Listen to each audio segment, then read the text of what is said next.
সিলসিলিতে সর্বোচ্চ ভিড় আশা করছিলাম, কিন্তু পোষাইল না। এই যে পিছনের সাইড দিয়ে মোটামুটি ফুল লুট হয়ে আসছিল, আর সামনের সাইডে যেটা সামনের সাইডে অনেকটাই ফাঁকা, অনেকগুলো গ্যাস ছিল, এগুলো পূরণ করা যাইতো। তো ফুল লুট থাকলে আসলে অন্যরকম একটা ফিল আসে, ঠিক আছে, অতটা নাই। আজকে সম্ভবত আজকে এই নিরাপত্তা বাহিনী যারা আছে এখানে এই গেটের মধ্যে দিয়ে কাউকে ঢুকতে দেয় না, এখানে গেটগুলো আটকানো, ফলে লোকজন এভাবে ঢুকতে পারতেছিল না।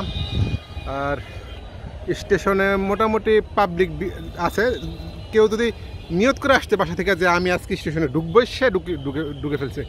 হয়তো তার ছিল না, এই টিকিট ছিল বা না ছিল ওইটা কোনো বিষয় না, বাট তারা সফল আর কি। প্রতিটা ট্রেনেই ভিড় যাচ্ছে আজকে। আর একটা দিন আছে, একদিন পরে ঈদ, তারপরে আজকে মোটামুটি সর্বোচ্চ ভিড় হওয়ার কথা, তাই হইলো আর কি। আচ্ছা, তারপরে ট্রেন দেখতেছি।